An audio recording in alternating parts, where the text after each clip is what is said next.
Hi, and welcome to another edition of the Trustcast Show. And we're really happy to have with us today Jasmine Daya. Did I say that right? Daya? Yes. Okay, all right. Welcome to the show, Jasmine. Thank you so much for having me. So, Jasmine she built one of Toronto's top personal injury firms and ran three downtown nightclubs. Was that at the same time? Yes, sir. In recent years, yes. It is interesting. Yeah, that is kind of interesting. I don't know very many lawyers who have run nightclubs. So how did that transpire? So we're just circling around there because Jasmine also she built this personal injury firm. She launched a brand new practice in California, and now she's on another venture, and we're going to get into all that. But I want to know about the club first because how does that happen? The words that were circulating around is what lawyer buys a nightclub during a pandemic? And you're looking at her, this lawyer right here. So I have been practicing law for over 20 years. And during the pandemic, I was in litigation, and the courts closed down for the first time in history in Ontario. And they stayed closed for 6 months. And we did not have a virtual way of operating yet. And so I got through the stack of stuff that sits in the corner of my desk. Actually, there's one there now, unfortunately, but, I finally got through it during the pandemic. I even caught up on my taxes for my corporations and cleaned out all the closets, and then I'm sitting there and I'm like, "Okay, now what?" And so I have always been a real estate investor in my adult life on the side, and so I was like, "Well, I'm sure the real estate market is gonna crash," and it didn't. As we know, it went in the opposite direction.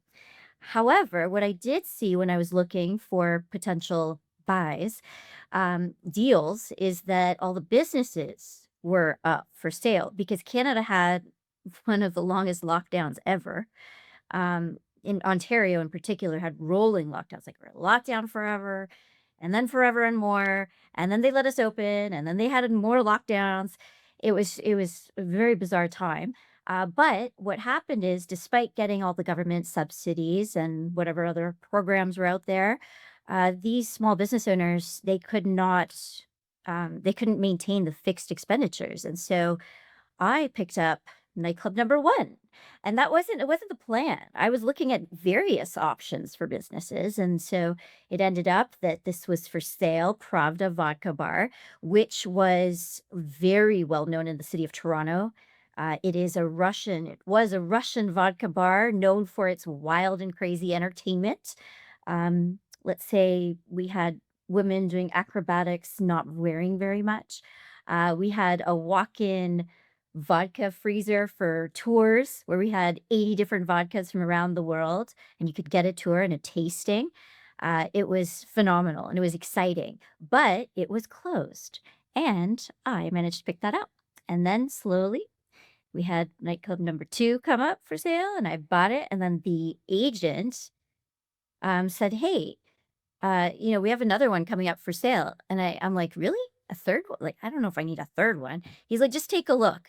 And so I looked at it. I'm like, "This is better than the second one. Why didn't you show me this one first?" He goes, "We purposely listed it second because we knew no one would buy the other one first." I'm like, "Oh, great." So I fell into that. So I ended up with 3, and I got to tell my mom. I texted her and I'm like, "Guess who owns another nightclub?" And she gave me her favorite emoji to give me, which is the hands on monkey eyes, like, "Oh my god, why? Why?" So that's how I ended up with 3. So now, just out of curiosity, what's the disposition of those? Did you once they opened up, did you sell out of those, or they do just exist now?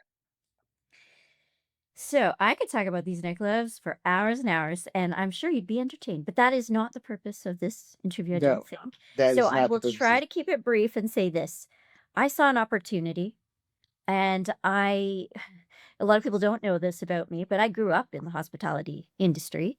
My family owns restaurants and owned hotels, and so I knew that aspect. One of my areas of practice in personal injury was assaults at nightclubs, and I knew the Liquor License Act very well. I've also helped people get licenses for business licenses and liquor licenses and all of that red tape. So I knew that from the legal aspects, and I knew bottle service better than most because I enjoyed that and still do at the nightclub. So I put all that together, and so I knew what to do. However, what I didn't anticipate is after we first opened that I would have difficulty finding staff because they were all getting paid by the government to stay home. So why were they going Oh, to work? And then because they'd been off for so long, a lot of people left the hospitality industry. So yours truly learned how to be a bartender because I could not stomach just watching people with money wanting to spend money and there's no one to pour drinks because we only have two bartenders when that big bar needed a third. So I hopped on in and learned, and I had to get Smart Serve certified, which is our certification process in Ontario, in order to serve liquor. So I did that over a weekend. But yeah, it was a blast. And the whole purpose was I saw an opportunity and I seized upon it. As I said, I was planning to buy real estate, but that didn't happen. I was looking at businesses. One of the businesses I looked at was a coin operated laundromat. I'm like, let's look at this. How hard can it be? And then this nightclub came up. So I got into one and second, third, and I flipped the second and the third, and that was always the plan. Having mhm. 3 and the firm, and I have 3 kids, and I have real estate, and I have passion projects. It was a lot. It was a lot, and I had to go to the bars because if I wasn't, I didn't have the best staff, and I would be robbed blind. So I had to be there, and, I would say Fridays, I wasn't booking anything at the firm because Thursday night, I would be getting home late and then only a few hours sleep, and you're doing it again on Friday and Saturday. Like, I would flip from working days to nights. Um, and Sunday was my favorite day of the week. I just was like just vegging out, I'm like, don't look at me, don't bother me. And I would take my kids to Starbucks in the morning. Well, when I'd get up. And so I would wear my sweats and my cute Uggs because, it was winter in Canada. And Yes. uh my son said, "What's with this Adam Sandler look all the time?" I'm like, I think I look cute. He's like, "You're always wearing like sweats and your Uggs." I'm like, I am tired. Okay. I have been dressed in heels and a dress all night, and I'm dressed in a conservative outfit, but heels and dressed up all day at the firm. So this is my one day for sweatpants. Okay. But it was good. And so yeah, I flipped them, and that was the purpose, that was the intention, and it was bittersweet. I was exhausted at the end of it, and it needed to happen, and I accomplished everything I wanted to do, and I got to go out during pandemic when we weren't supposed to, but I had a business to run. So I got to do that. It was great. So I asked for it. So you probably could go on and on about that. So you were working at this law firm and you were very successful there, but then the fires happened in LA and that dragged you there. So tell me, how did that transpire where you actually made a pitch um uh to the firm that you're with to open up in Los Angeles, as I understand it. Well, actually, little bit of differences here in what happened. So here's the real story. I met a man from California, and that's how I ended up in California. So Okay, that's that and that man is Mr. Geraci. So Anthony Geraci, just for as long as I've been doing litigation and insurance law and personal injury in Canada, he's been doing private lending law, and he's very well known in the space. And he had Geraci LLP for years and years. And, as I said, very well known across the United States and with private lenders and brokers. And I started working at that firm, his firm, because I was in California. And I'm like, well, if I'm going to learn law, then I might as well learn it here with you, because I'm not just going to sit around doing nothing. And he's like, well, don't you want to maybe look into personal injury? Because that's what you've done. And I'm like, you know, I think it's easier for me to do something different because similar but different, like personal injury in Canada versus in the US, similar but different. And I wouldn't, I thought it was better just to do something clean slate. And I knew private lending because I am a real estate investor and have private lenders giving me loans. We have a mortgage cap in Canada. We only have 5 banks, so you hit 5 mortgages and you start going to other sources. So I had to do that. So I knew that side of things. And then within private lending, I realized that, especially, in the West Coast, they don't even use a lawyer for their closings on real estate. And I was like, wait a second. How you don't this is crazy to me. You don't use a lawyer? Then how does this happen? And they use escrow and Hmm. title search. I'm like, what? And who's looking at the insurance policy, especially when you have wildfires or in Texas or in Florida? Like, who's looking at the insurance policy? Yes, you're doing the loan documents, Anthony, and you are making sure that we have solid ironclad loan documents to protect our clients, the private lenders, so that if the borrower does not meet their obligations and pay, that they can go and foreclose upon the property. But if the property has burned down and there is no insurance, what are they going to foreclose upon? A pile of ash? They basically lost their investment. And so I actually spoke about that at a conference in Vegas that was hosted by Geraci LLP in February, this past February, and everyone's looking at me. I got 500 people looking at me saying, "Wait a second, how come no one's talked about this?" Is this I'm like, "I don't know. Maybe because you haven't had an insurance lawyer doing private lending law."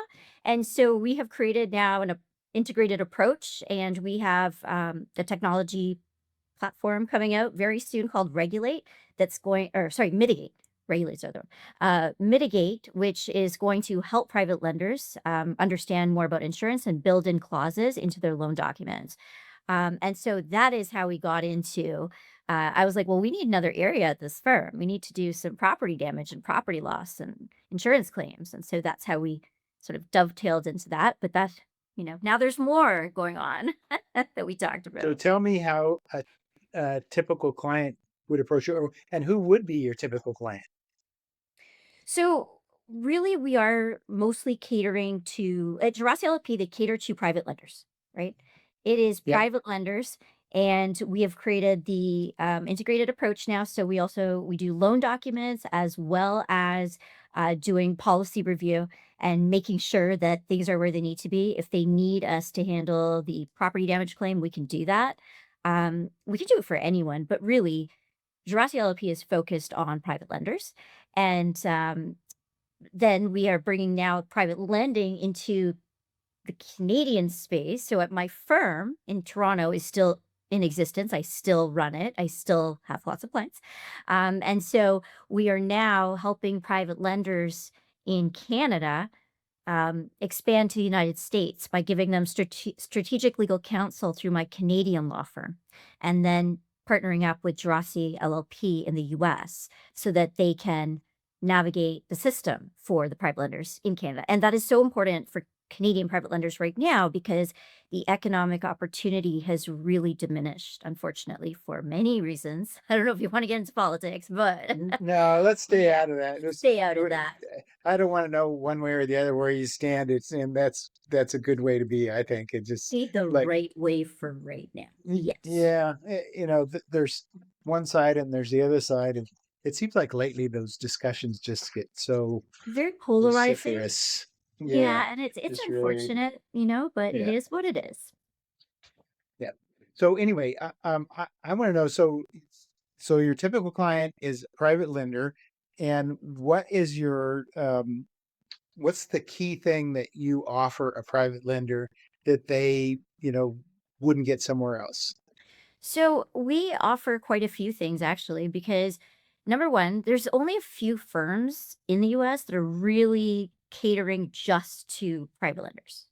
And this is a big industry when it comes to dollars. So, I mean, you can go to other firms and they can provide some of the services. We provide the full gamut of services. So, from the initial stage of setting up as a private lender or as a broker, what licenses do you need?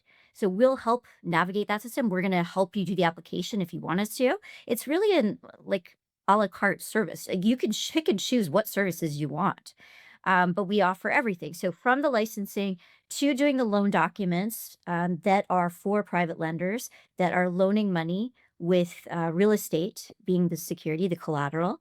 And then hopefully all goes well. But if you need, there's going to be a foreclosure process that we might need to help you with. Hopefully not. or any litigation along the way. We have that also. And now we offer automate loan documents. So we have a self-serve platform that Anthony created himself. That if you don't want to use a lawyer to do loan documents, you can go at 3 in the morning and do your own if you feel like it. You can just sign up online. And if you have any questions, you can certainly ask us. Then we have Mitigate rolling out, which is the insurance review for private lenders in particular. And that will build clauses into the loan documents to protect the private lenders. We have Regulate coming out, which is going to be phenomenal for the industry. And that is going to enable lenders, brokers, everyone throughout the United States to have an easier time getting licensed. Because this is what I tell people: if you need a driver's license in California, you get in California and you can drive anywhere in the United States with your California driver's license. A private lender or a broker, for example, if you get your license in California, you cannot use that to lend in all the states. You have to get a license in every state you want to lend in that requires it. So this platform we've So why created. can't I just, I've there's this property. Somebody comes to me and says, "Oh yeah, can you can I borrow money from you? And I'm going to offer my property as security. Do I need a license to do that?" Well, it depends on a lot of factors. And that's where, again, you would contact us and we're going to go through what you're doing because you may need a license. I mean, are you in the habit of doing this? Is this a business purpose loan or a consumer purpose loan? And there's a lot of people, unfortunately, that have come to us. I've seen this, and they do that. They're like, they lend money to their friend and they have a one-page document that they created using ChatGPT, and they think it's great. And then they come to us and I'm like, "What's the problem?" "Well, my friend stopped paying me." I'm like, "Okay, let me look at the document." And I'm like, okay, there's not very much you can do here because you never registered it on the title. So you have this contract, so now you have to go to court, but it's not tied to the property. So it wasn't done the way it should have been done. So if you come to us from the beginning, we can help you. And would you need a license? We need a whole bunch of information from you. Are you in the business of doing this and other things? Hmm. So if you did a loan like to your friend, you probably don't need a license, although you need some counsel, Yes. is in this particular example. Yes, that's But if correct. you're doing this as a business, then you need a license just like a regular business needs. Absolutely. And then it gets more difficult if you are doing a business purpose loan versus a consumer purpose loan. So, is it for your, are you giving a loan so someone can buy personal home, or is it an investment property? Is it a multiplex? So that is business purpose versus consumer purpose, because it's a lot harder when it's consumer purpose because the government wants to ensure that the people are protected, and so there's a lot more requirements that the lenders must satisfy. So how are you reaching out to your ideal clients? What do you guys do to grow or to? I mean, is it mostly just organic, or do you have to do advertising? So it's I'm really really curious. different than personal injury because personal injury, it's stiff competition. These people are paying, I couldn't believe some of the budgets in the US, like $1 million a month. I'm like, oh my goodness. There's I'm like, a oh, company I know a bunch of companies that spend a it's million dollars a month crazy. in advertising. Yeah. We don't do that. We are a lot more word of mouth. Um, when you're in the industry and you're doing good work, there's word of mouth. There's also digital presence. We're online. People can see that. Um, Anthony's written books. I write books. I publish legal articles. I actually enjoy doing it, but I do it because I enjoy it, but people see that. And so they come to us. We also host conferences and we invite people, lenders, brokers. Anthony is really big on getting people to make connections. He feels great about that. Seeing deals get done because he brought people together, and hopefully they'll come to us for whatever services they need. But um, it's all these different things. I always, a lot of junior lawyers come up to me and they're like, how should we get out there? How should we, like, we see you do this. Should we do this? I'm like, do you like doing this? If you don't like it, it's not going to work for you. Are you good at it and do you like it? Because if you are not passionate about it, if you don't love writing legal articles, don't. If you don't love public speaking, don't. if you love going to all of the events like me and networking, because I don't find that work. I'm just like having a great time meeting lots of people, but that's actually networking and it's work and people get to know me and they feel like they can trust me and like me if they do and then they refer people. So it really depends on where your strengths are. And so for me, I hone in on what I enjoy and then it's not really work.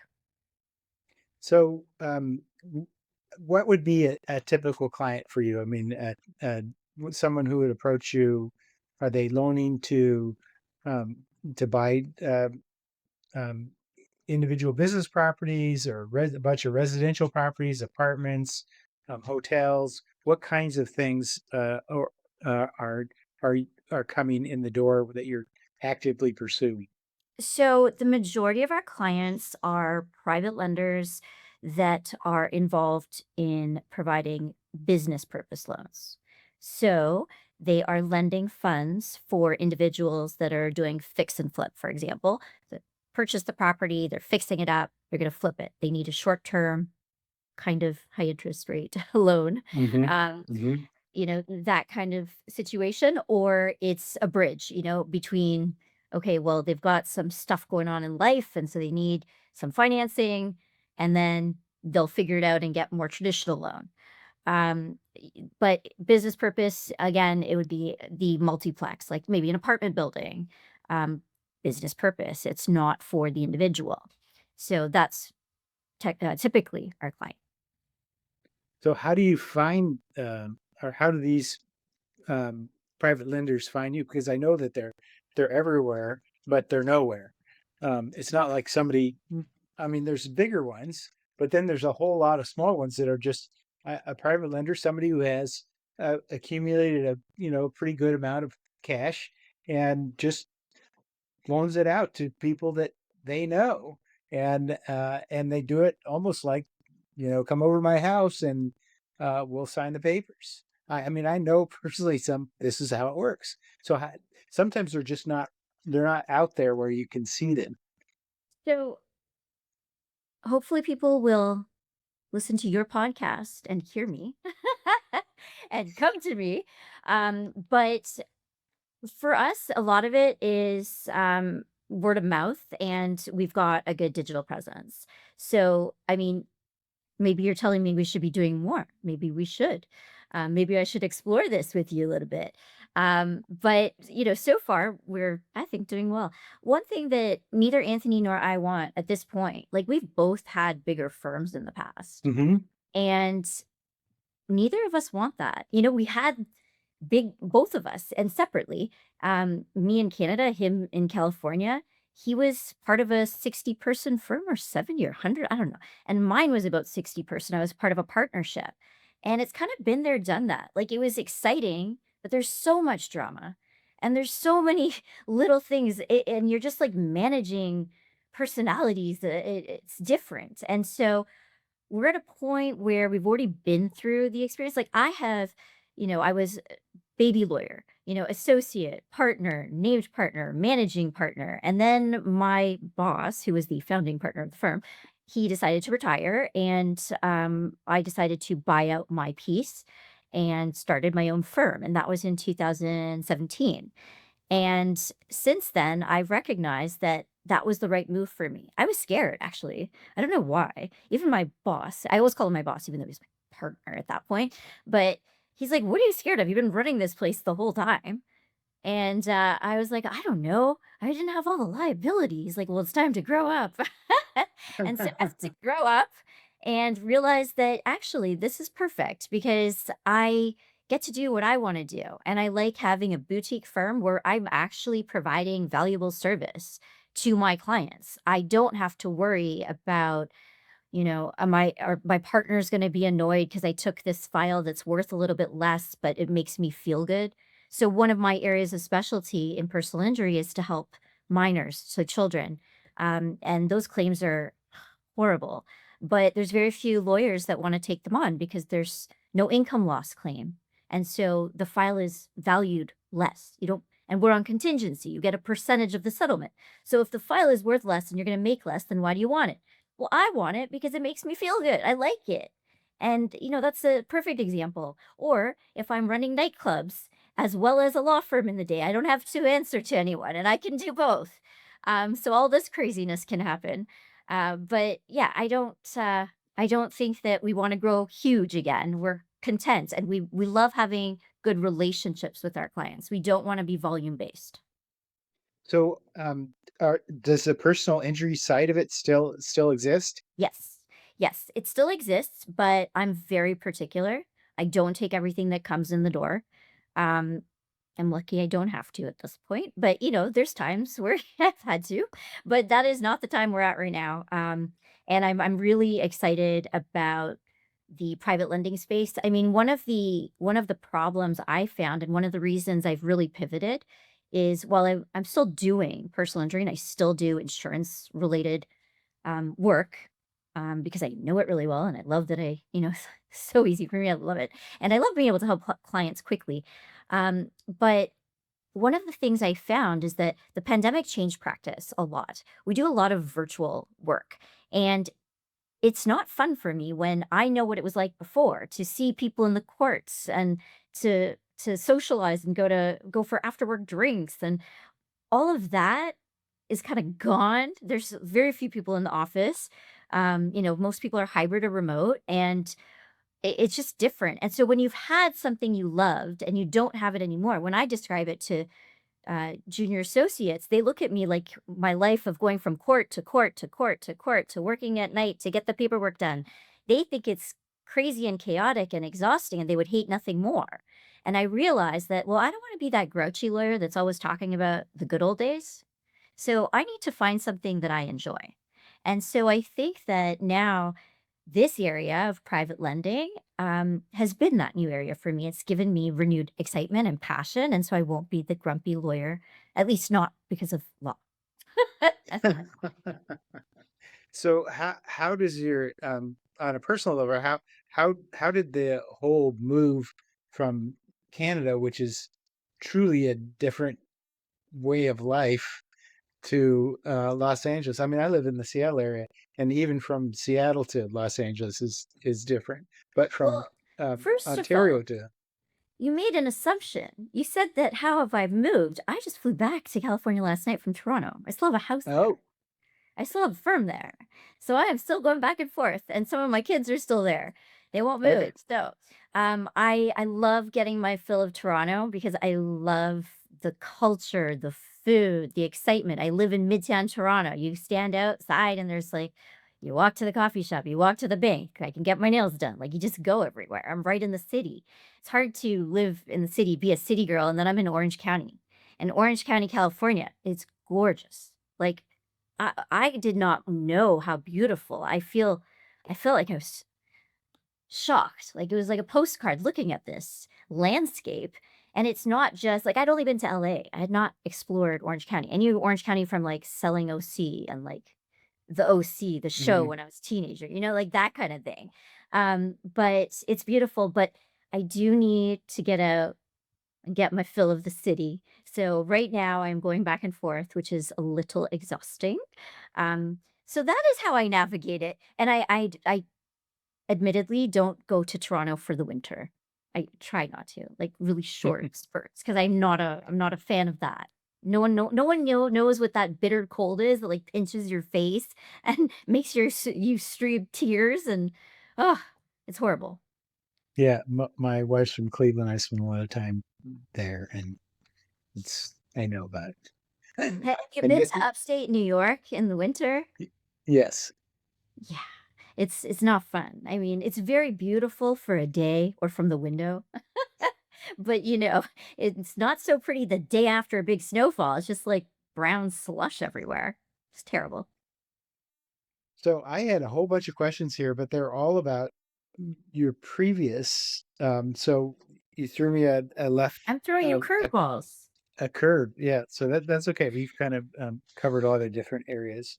So when you go back to Toronto and do you are you working in your legal firm back there, or are you working to expand the private lending side of things with lenders in Canada, moving into the U.S.? I'm doing it all. Why choose? So, we have, as I mentioned, this expanded area at my firm in Toronto to help private lenders expand to the United States. So we provide them with strategic legal counsel and talk to them, and they have the same oh my god moments that I had. They're like, "What? No lawyer? What? Non-judicial foreclosure? You could just foreclose without going through the courts? Are you kidding me?" I'm like, "I know, right? It's crazy." So all these moments I'm having fun with Canadians because they understand. Whereas where I was oh, here's another thing. I remember asking Anthony, I'm like, "So how much is tax on fees?" He's like, "On legal fees?" I'm like, "Yeah, on legal fees." He's like, "What tax?" I'm like, "You don't have tax on legal fees?" He's like, "You have tax on legal fees?" I'm like, "We have tax on everything." Yes. So, these moments, and when I tell Canadians, they have the same expression that I have like when I had it, discovering all this. So it was fun.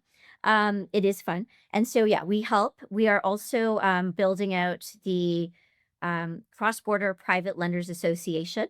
So, our intention is to bring Canadians and Americans together so that they can collaborate more and learn more and grow together. And we are getting the Canadian private lenders to attend at the Geraci conference in Miami this September 28th to 30th at Fontainebleau. So, yeah, we've got so much going on. And to answer your question, I am doing both. I love everything I'm doing. If I don't love it, I'm not doing it. And I told you already, I love some of the insurance law that I'm doing. I love claims involving children. I don't love the claims. Those are heart wrenching. Okay. Heartbreaking. Like it just hurts me. But I'm happy to be able to serve those kids and their families. So I don't want to give that up. And no one said you had to choose. Who said you only had to do one thing? So, are you developing that business in California, or is it mostly focused in Canada at this point? So, Geraci LLP is where I'm sitting right now. Yep. That's another thing. Who said you can only be at one firm? So, Geraci LLP in the US, and I've got Jasmine Daya Company in Toronto. I have stepped back at Geraci as of the last few weeks in the sense that I'm not involved in the day to day right now because I am growing out the private lenders space at my firm in Toronto.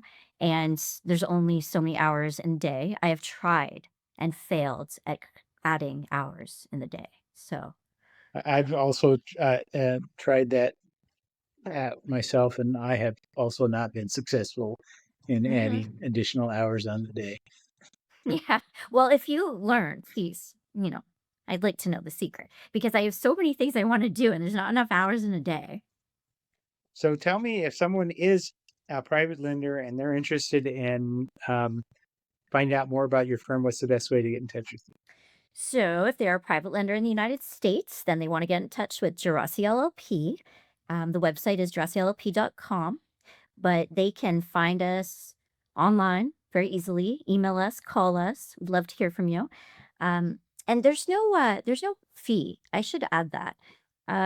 We aren't your typical lawyers. I don't know if you've figured that out already, but we'll have a conversation with people. We're not billing you for that. So if you have questions, feel free to reach out and we'd be happy to see if we can assist. And if we can't, we'll let you know. We don't want to waste your time or money. In Toronto, they would go to jasminedayalaw.com. That is my website there. And they can also email either of us, info@jdlawyers.ca or info@geracillp.com. And yeah, feel free to get in touch anytime. We love to help. Okay, Jasmine, thanks for coming on the show. I really appreciate it. My pleasure. Hope I didn't cause too much chaos for you. No, you're good. So hang with me for just a second. Sure. While I